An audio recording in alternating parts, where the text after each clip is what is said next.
Okay यार, हम decision analysis को देखते हैं।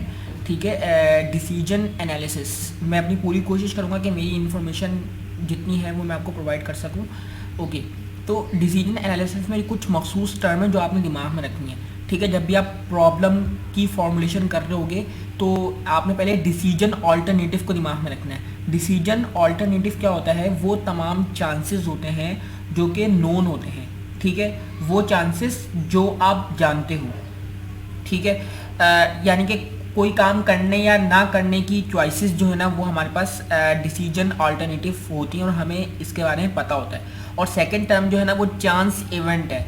ठीक है, चांस इवेंट में क्या होता है? चांस इवेंट में ये होता है कि वो अनसर्टेन इवेंट्स होते हैं जिसके बारे में आपको नहीं पता होता, यानी कि chance you don't know. Chance event वो होते हैं। ठीक है, ये दो चीज़ों को आपने दिमाग में रखना है। चांस इवेंट को हम स्टेट ऑफ द नेचर भी कहते हैं। ठीक है, state of the nature.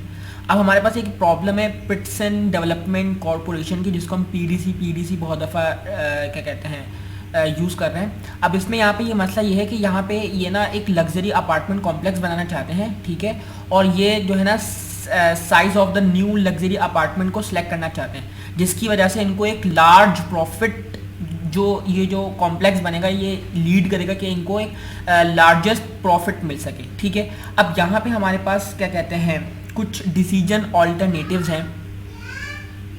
Given the statement of the problem it is clear that decision is to select the. अब हमारे पास यहाँ पे कुछ डिसीजन ऑल्टरनेटिव गिवन है जो कि हम आसानी से आइडेंटिफाई कर लेंगे।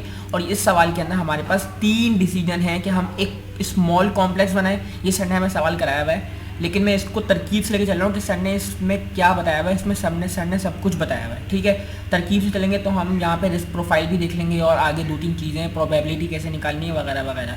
ठीक है, दूसरा है मीडियम कॉम्प्लेक्स और तीसरा है लार्ज कॉम्प्लेक्स। ठीक है, और उन क्या कहते हैं उन कॉम्प्लेक्स में हमारे पास कितने अपार्टमेंट बनेंगे वो भी यहाँ पे बताया हुआ है। ठीक है, तो हमने यहाँ पे 3 डिसीजन अल्टरनेटिव को सिलेक्ट कर लिया।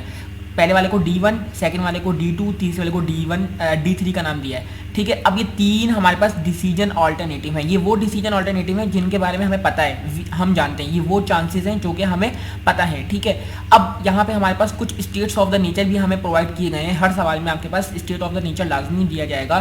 स्टेट ऑफ द नेचर से मुराद ये है कि चांस इवेंट जिसके बारे में आपको नहीं पता होगा। ठीक है, अब यहाँ पे जो चांस इवेंट हमें गिवन है वो ये है कि हमारे पास या तो क्या कहते हैं कुछ अपार्टमेंट है S1 के नाम से, जिसको हमने S1 का नाम दिया, चांस इवेंट S1, और कुछ जो है हमारे पास S2 है। ठीक है, हमारे पास ये 2 स्टेट ऑफ द नेचर हैं। ठीक है, एक है स्ट्रॉन्ग डिमांड, ठीक है, और एक है वीक डिमांड। यानी कि अपार्टमेंट के लिए हमारे पास 2 पॉसिबल हमारे पास चांस इवेंट हैं जो कि स्ट्रॉन्ग डिमांड और वीक डिमांड को रिप्रेजेंट कर रहे हैं अपार्टमेंट के लिए। ठीक है, अब हम स्टेप बाय स्टेप चलते हैं कि हमारे पास कौन कौन से क्वेश्चंस आ सकते हैं जो सवाल में पूछे जाते हैं। पहली हमारे पास आती है इन्फ्लुएंस डायग्राम। इन्फ्लुएंस डायग्राम हमें बनाने दी जा सकती है। तो इन्फ्लुएंस डायग्राम में हमने ये करना है कि सिंपलेस्ट प्रॉब्लम के अंदर आपने जो चीज़ आइडेंटिफाई की उनको बताना है। ठीक है, आपने जो डिसीजन क्या कहते हैं डिसीजन नोड्स हैं, कुछ डिसीजन क्या कहते हैं रेक्टेंगुलर, सर्किल और डायमंड को की मदद से आपने अपनी 3 चीज़ों को आराम से बता देना है। ठीक है, और आपको बात पता है कि आपके पास 3 चीज़ों में कौन कौन सी चीज़ें हैं। 3 चीज़ें जो है ना, पहली चीज़ जो है वो आपके पास डिसीजन ऑल्टरनेटिव है जो कि आपने आइडेंटिफाई किए हैं। ठीक है, D1, D2, D3 के नाम से, सही है। और दूसरा जो है वो आपने स्टेट ऑफ द नेचर यानी कि चांस इवेंट आइडेंटिफाई किया है, और इनकी मदद से आपको कॉस्ट या प्रॉफिट में इजाफा या कॉस्ट में मिनिमाइजेशन हो रही है। आपने ये 3 चीज़ें बतानी है बस। आपने रिस्क क्या कहते हैं इन्फ्लुएंस डायग्राम में हमेशा 3 चीज़ें बतानी है। पहली जो चीज़ होगी वो रेक्टेंगल में होगी, और रेक्टेंगल जो है वो आपकी डिसीजन ऑल्टरनेटिव को रिप्रेजेंट कर रहा होगा। जो भी डिसीजन ऑल्टरनेटिव है आपने वो बता देना है इसके अंदर। सर्किल जो है ना वो चांस इवेंट को यानी कि स्टेट ऑफ द नेचर को, और डायमंड में आपने उससे क्या कॉन्सिक्वेंस पैदा होगा, यानी वो प्रॉफिट में जाएगा, वो लॉस में जाएगा, वो उससे कॉस्ट में इजाफा होगा या मिनिमाइजेशन होगा। सिंपल आपने ये बनाना है। तो जब भी आप ये चकोर डब्बा बनाएंगे इसके अंदर आप लिखोगे कि भाई असल में आपने बनाना क्या था, असल में आपने कॉम्प्लेक्स साइज अपार्टमेंट बनाने थे। ठीक है, और उससे डिसीजन ऑल्टरनेटिव क्या कंसीव होते वो हमारे पास ये 3 थे। ठीक है, अब सर्किल में आपने चांस इवेंट बताने, चांस इवेंट 2 ही थे, एक स्ट्रॉन्ग था और एक वीक था। इसी तरह इसमें आपने ये बताना है कि आपके पास कंसिक्वेंसेस क्या होते हैं। तो यहाँ पे प्रॉफिट था, प्रॉफिट तो यहाँ पे आपको सवाल में हर चीज़ दी जाएगी, आपने इस तरह तमाम चीज़ें बना दी हैं। दूसरा था पे ऑफ टेबल, ठीक है, पे ऑफ टेबल आपको क्या कहते हैं ये तमाम वैल्यूज़ बता रहा होगा, ठीक है, यानी कि स्मॉल कॉम्प्लेक्स अगर हम बनाते हैं तो उसकी स्ट्रॉन्ग डिमांड की क्या वैल्यू है और वीक डिमांड की क्या वैल्यू है, सही है। यानी कि आपको ये हमारे पास क्या कहते हैं सिंपल बताऊँ तो आपको वैल्यूज़ बता रहा होगा, ठीक है। मीडियम कॉम्प्लेक्स की स्ट्रॉन्ग डिमांड की क्या वैल्यू है और वीक डिमांड की क्या वैल्यू है, ठीक है। इसको बोलते हैं पे ऑफ टेबल। पे ऑफ टेबल जो है ना वो हम यूज़ करेंगे और इसकी मदद से हमें ये पता लगेगा कि हम जो डिसीजन लेना चाह रहे हैं वो पैसिमिस्टिक के लिए क्या है, ऑप्टिमिस्टिक के लिए क्या है, और तीसरा जो होता है वो रिग्रेट के लिए क्या है। ये चीज़ हमें यहाँ से पता लग जाएगी पे ऑफ टेबल से, ठीक है। अब अगर हमें प्रोबेबिलिटीज़ गिवन है और प्रोबेबिलिटीज़ नहीं गिवन है, ये भी हम आगे देख लेते हैं। सिंपल पे ऑफ टेबल वो होता है जिसमें आपको क्या कहते हैं डिसीजन ऑल्टरनेटिव और स्टेट ऑफ द नेचर के लिए जो वैल्यूज़ होनी चाहिए या वैल्यूज़ होंगी वो बताई हुई होती हैं, सिंपल, ठीक है। आता है डिसीजन ट्री। डिसीजन ट्री बहुत अहम है, डिसीजन ट्री यहाँ पे पूछा जाता है ज़्यादातर, ठीक है। डिसीजन ट्री में ये बात बताई जाती है कि यहाँ पे हम देख सकते हैं डिसीजन ट्री में आपको ये बताया जा रहा है कि क्या कहते हैं जो भी आपकी डिसीजन ऑल्टरनेटिव है उनकी बिना पर आपके पास कौन कौन से चांस इवेंट हैं उनको आप एक डायग्राम्स में रिप्रेजेंट कर दो। यह हम क्यूएम की मदद से इजीली बना सकते हैं और क्यूएम की मदद से मैं आपको दिखाने की कोशिश करता हूँ फटाफट, ताकि टाइम भी वेस्ट ना हो। यहाँ से हम मॉडल जाएंगे, मॉडल में जाके हम डिसीजन एनालिसिस को सिलेक्ट कर लेंगे, सही है। और जैसे फाइल में जाएंगे, न्यू पे क्लिक करने के बाद हमारे पास यहाँ से डिसीजन टेबल आ रहा है, डिसीजन ट्री आ रहा है, डिसीजन ट्री ग्राफिकल आ रहा है। तो हम डिसीजन ट्री ग्राफिकल पे जाएंगे और डिसीजन टेबल के लिए हम वही जो पे ऑफ टेबल गिवन होगा उसके लिए यहाँ हम डिसीजन टेबल पे जाते हैं और डिसीजन ट्री के लिए हम ग्राफिकल पे जाएंगे। इस पर जैसे ही क्लिक करेंगे ये हमसे पूछेगा कि आपने प्रॉफिट को मैक्सिमाइज़ करना है, कॉस्ट को मिनिमाइज़ करना है। तो यहाँ पे हमें प्रॉफिट को मैक्सिमाइज़ करना है, प्रॉफिट का सवाल है, ठीक है। तो यहाँ पे हम जैसे ही ओके करेंगे, ठीक है, तो आपको रन टाइम एरर, सॉरी मैंने पहले से ऑन किया हुआ था ना,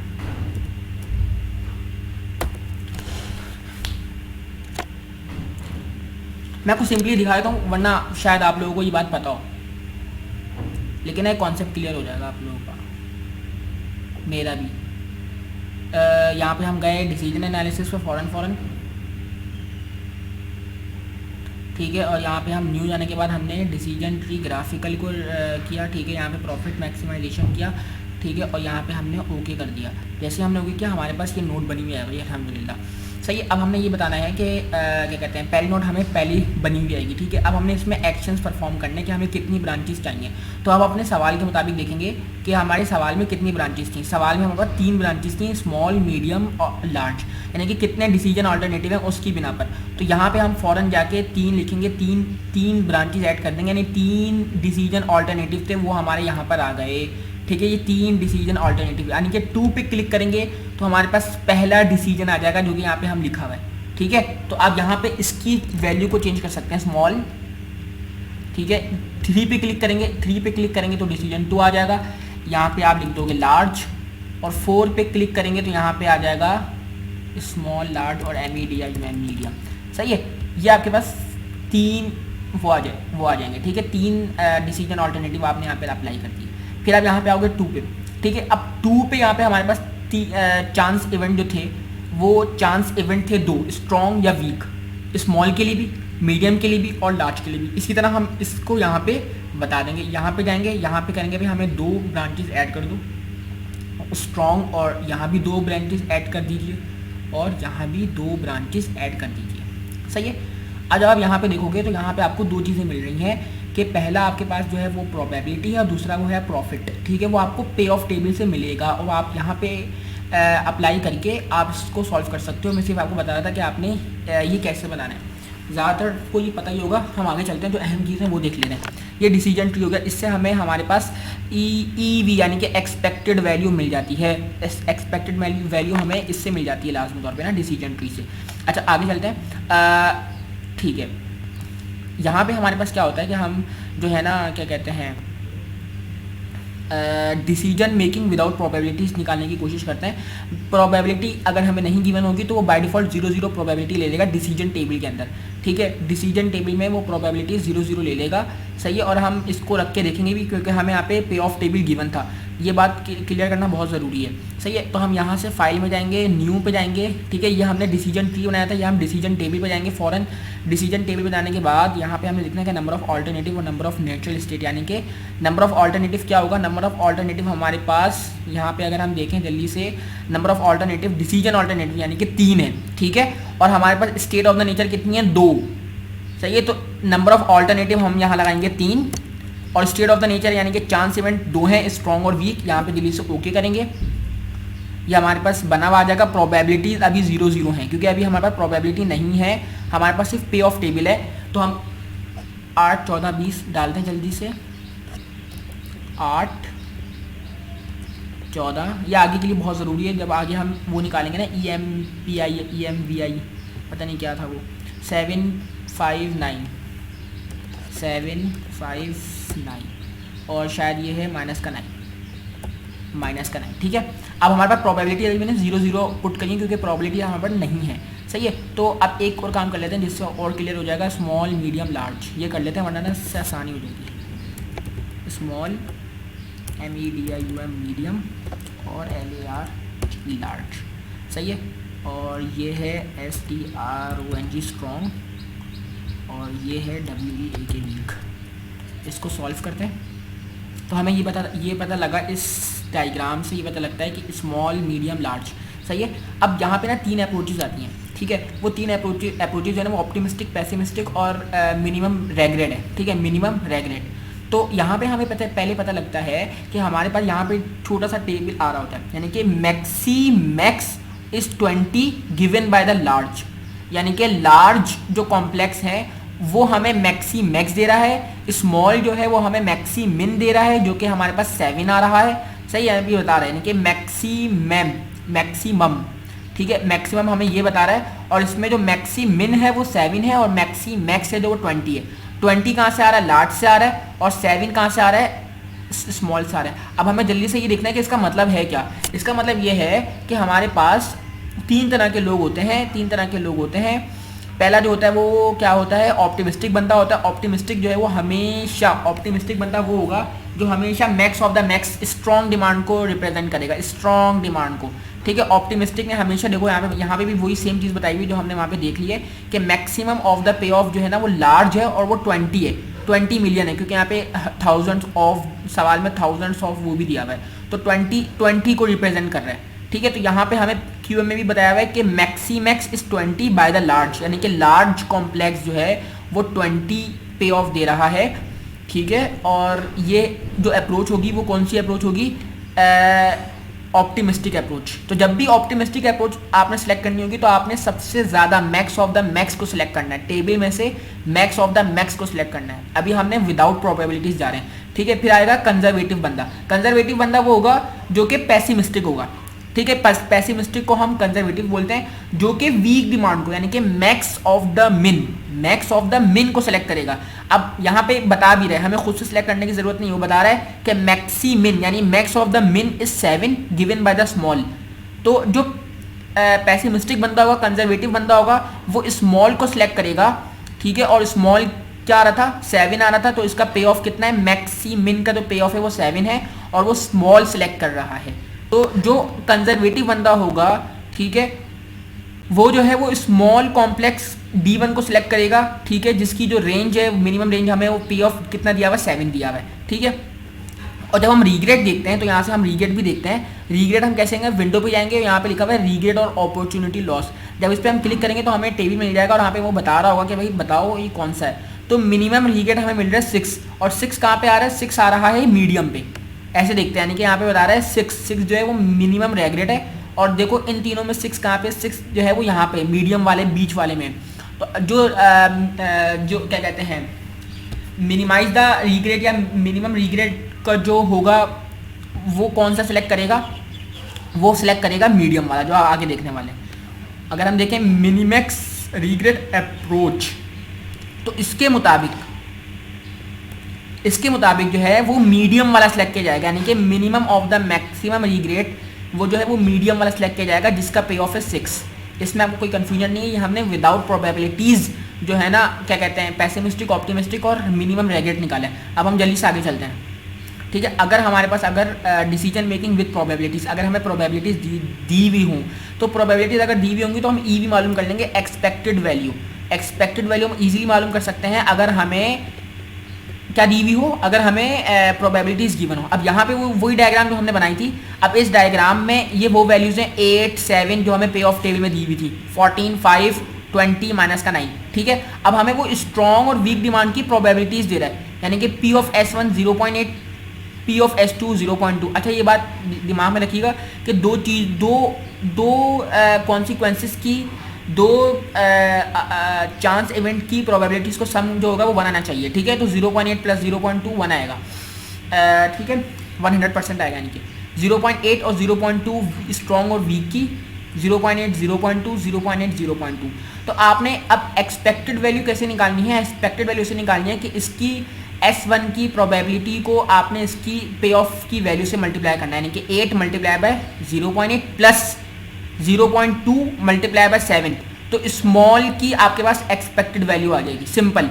मीडियम के लिए क्या करेंगे? मीडियम के लिए क्या करेंगे आप कि आपने इसकी प्रोबेबिलिटी को मल्टीप्लाई करेंगे इसकी वैल्यू से, ठीक है, और इस प्रोबेबिलिटी को मल्टीप्लाई करेंगे इसकी वैल्यू से, दोनों को करेंगे ऐड। दोनों को ऐड करने के बाद आपके पास मीडियम की एक्सपेक्टेड वैल्यू आ जाएगी, जो कि इसने नीचे निकाली हुई है। ये देखें ऐसे ही निकाली है इसने कि 0.8 को मल्टीप्लाई किया 8 से, प्लस 0.2 को मल्टीप्लाई किया 7 से। 7 और 8 हमें गिवन थी पे ऑफ टेबल में, और 0.8 और 0.2 प्रोबेबिलिटीज है जो उसने हमें अभी दी है। तो इसकी मदद से हमने 7.8 निकाला, 12.2 निकाला, 14.2 निकाला, ठीक है। ये तीन आपके पास एक्सपेक्टेड वैल्यू आ गई, ठीक है, एक्सपेक्टेड वैल्यू आ गई, सिंपल। तो thus using the expected value approach we find the largest apartment complex with the expected value of 14.2 million is the recommended decision। सिंपल सी बात है, हमारे पास यहाँ पे जो है ना सबसे हाईएस्ट कौन सा है 14.2, तो और 14.2 किसका था? लार्जेस्ट का था। तो ऑप्टिमल वैल्यू, एक्सपेक्टेड वैल्यू हमारे पास जो आएगी वो 14.2 मिलियन आएगी, और मिलियन डॉलर आएगी, और जो कॉम्प्लेक्स होगा वो लार्ज होगा। तो हमारे पास ऑप्टिमल सॉल्यूशन भी हमें इस डिसीजन एनालिसिस डिसीजन ट्री से मिल जाएगा, ठीक है। वो जब मिलेगा जब हम प्रोबेबिलिटीज़ और इस पर डालेंगे, तो हमें QM से भी ये मिल सकता है आसानी से, सही। आई होप अगर नहीं मसला होगा तो पूछ लेगा दोबारा। तो अब आगे जो हमारे पास असल चीज़ है ना वो ये है जो आ रही है बार बार, expected value of perfect information. ये चीज़ जो हमें मतलब कर रही है जो कि EVPI, जो कि EVPI है, EVPI। अब हमने EVPI को देखना है, EVPI का मतलब क्या है, सही है। हमने तमाम इन्फ्लुएंस डायग्राम देखी, डिसीजन ट्री देखा, और डिसीजन टेबल देखा जिसको हम पे ऑफ टेबल कहते हैं, ठीक है। हम क्या कहते हैं ऑप्टिमिस्टिक, पेसिमिस्टिक और जो है ना मिनिमम रेगरेट की वैल्यू विदाउट प्रोबेबिलिटीज़ कैसे निकालते हैं वो देख लिया, और विद प्रोबेबिलिटीज़ हम एक्सपेक्टेड वैल्यू कैसे निकालते हैं वो देख लिया। अब हम देखते हैं EVPI।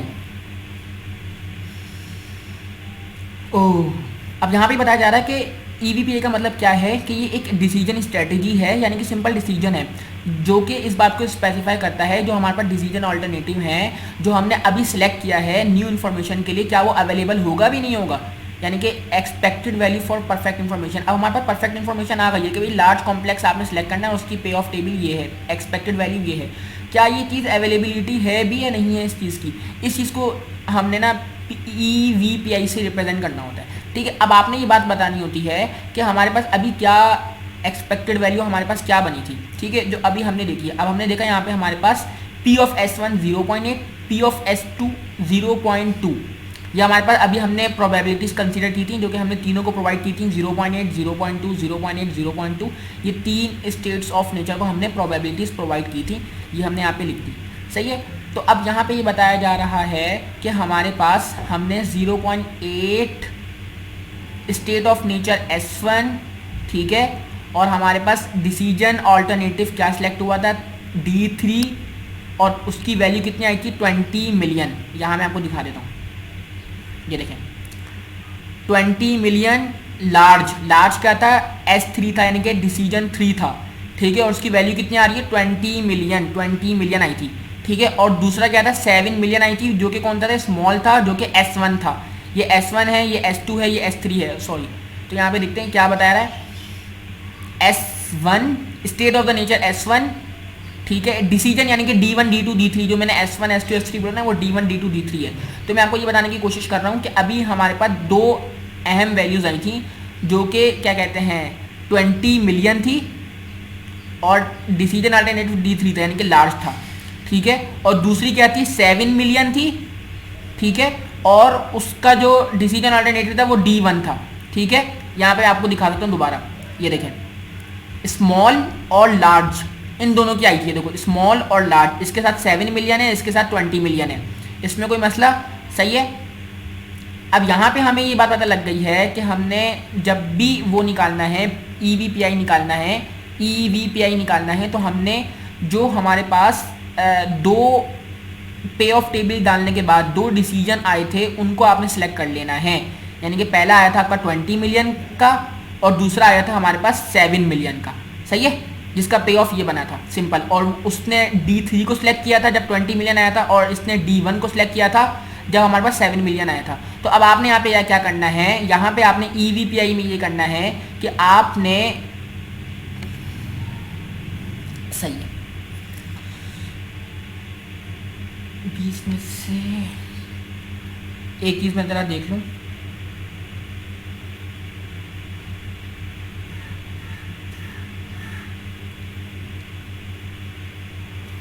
अच्छा ठीक है, हाँ ठीक है। अब ये देखें, अब आपने यहाँ पे दो चीज़ों को आइडेंटिफाई कर लिया। अब आपने यहाँ पे क्या करना है कि आपने ये देखें 0.8 पहली प्रोबेबिलिटी थी, इसको 20 से मल्टीप्लाई किया यानी कि 20 मिलियन से, फिर ऐड कर दिया आपने 0.2 को जो दूसरी प्रोबेबिलिटी इसको 7 से मल्टीप्लाई किया तो आपके पास आ गई 17.4। और आपने उस, अब ये अवेलेबल थी, ये एक्सपेक्टेड और अवेलेबल थी जो कि हमारे सवाल ने जाँच की थी। इस 17.4 को आप माइनस कर दोगे उससे जो कि आपके पास मीडियम की थी जिसको आइडेंटिफाई ही नहीं किया गया था। वो मीडियम की कैसे आ रही थी वो मैं आपको ऊपर एक्सपेक्टेड वैल्यू दिखा देता हूँ। मीडियम की आ रही थी, ये देखें 14 पॉइंट क्या कहते हैं, नहीं इससे नहीं, क्या था, हाँ ठीक है। यानी कि जो अभी आपके पास, अभी जो आपके पास ऊपर आपने सेलेक्ट की थी 14.2 से आप माइनस कर दें तो आपके पास EVPI आ जाएगा। यानी कि अभी जो आपके पास 14.2 आ रहा था ना, इस वाले को इससे माइनस कर देंगे तो आपके पास EVPI की वैल्यू आ जाएगी। मैं इसको मैंने अभी थोड़ा सा गड़बड़ कर दिया, मैं आपको दोबारा सिंपल करता हूँ। देखें अभी आपके पास पहले जब आपने पे ऑफ टेबल निकाला था तो आपके पास दो डिसीजन आए थे, ये दो डिसीजन, ठीक है, कि इसने D3 को सिलेक्ट किया था 20 मिलियन पे और D1 को सिलेक्ट किया था 7 मिलियन पे, सही है। अब आपने ये किया कि आपने इन दोनों को प्रोबेबिलिटी से मल्टीप्लाई किया और ऐड किया तो 17.4 आया, ठीक है। अभी का डिसीजन प्रोबेबिलिटीज डालने के बाद का जो डिसीजन था वो था 14.2, ठीक है। तो आपने उस वाली वैल्यू को जो अभी कैलकुलेट की और इस वाली वैल्यू को माइनस कर दोगे तो ये बात पता लग जाएगी कि क्या अवेलेबिलिटी है या नहीं है। तो ये expected value of perfect information कहलाती है, ठीक है। आई होप कि समझ में आ गई होगी, सिंपल। वो यहाँ पे बताया हुआ कितना अच्छा, EVPI यानी कि जो एक्सपेक्टेड वैल्यू है विद द परफेक्ट इन्फॉर्मेशन और EVPI है जो कि एक्सपेक्टेड वैल्यू विदाउट परफेक्ट, दोनों को क्या कर दो माइनस कर दो। तो वही हमने ऊपर काम किया, सही है, वही हमने काम किया ऊपर ना। तो अब हम देख लेते हैं सेंसिटिव एनालिसिस, रिस्क एनालिसिस या सेंसिटिविटी एनालिसिस में हमने ना प्रोबेबिलिटी निकालनी होती है, ठीक है। सेंसिटिविटी एनालिसिस में हमने प्रोबेबिलिटी, ग्राफ वाला मुझे नहीं पता, ठीक है, लेकिन अब जो मुझे पता है मैं आपको बताने की कोशिश करता हूँ कि हमने यहाँ पे ना प्रोबेबिलिटी निकालनी होती है। हमें एक स्ट्रॉन्ग प्रोबेबिलिटी गिवन होती है, जैसे कि यहाँ पे हमें बताया हुआ है कि हमारे पास दो स्टेट ऑफ नेचर थे।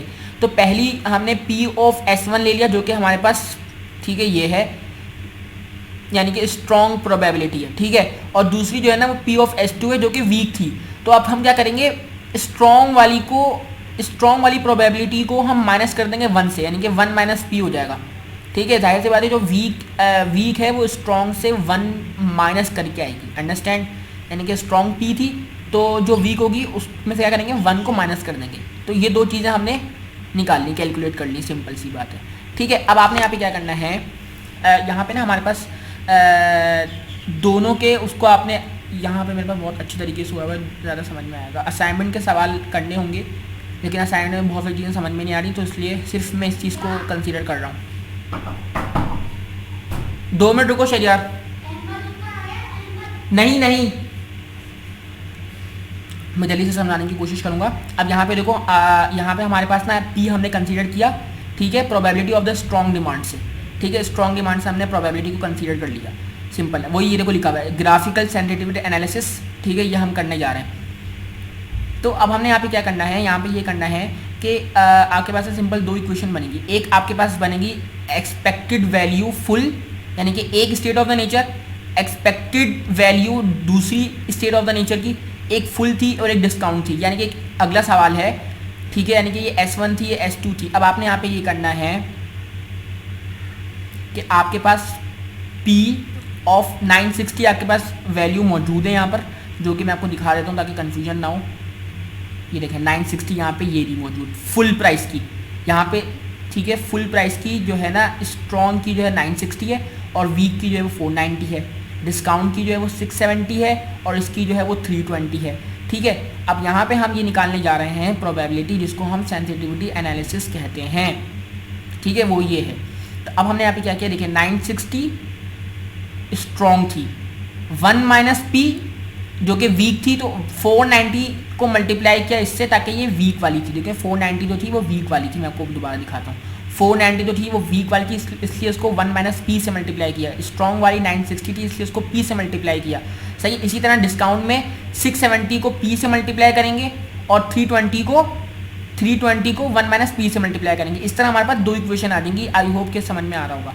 ये देखें, इसी तरह हमने पहले फुल की निकाली, 960 को पी से मल्टीप्लाई किया और ऐड कर दिया, और 1 माइनस पी यानी कि जो वीक थी उसको माइनस 490 से मल्टीप्लाई किया। इसी तरह डिस्काउंट वाली में पी को 670 से मल्टीप्लाई किया और ऐड कर दिया 1 माइनस पी में जो कि 320 थी, जो कि वीक वाली थी। इसको जब हमने किया तो हमारे पास दो इक्वेशन आ गई सिंपल सी, ठीक है। जैसे ही हमारे पास दो इक्वेशन आएंगी तो आपने क्या करना है, दोनों को इक्विलेट कर देना है, सिंपल, दोनों को एक दूसरे के बराबर रख देना है। तो पहली इक्वेशन ये आ गई, दूसरी इक्वेशन ये आ गई, इसको आप सॉल्व करोगे तो आपके पास प्रोबेबिलिटी आ जाएगी। ये आपके पास जो है ना इस चीज़ को रिप्रेजेंट करी होगी कि इधर जो दोनों डिसीजन अल्टरनेटिव है ना वो सेम एक्सपेक्टेड वैल्यू यानी कि सेम सेंसिटिविटी एनालिसिस करेंगे आपके लिए, सिंपल सी बात है, हमें यहाँ पे यही बताया गया है। तो आपने पहली स्ट्रॉन्ग और दूसरी जो है वीक होगी।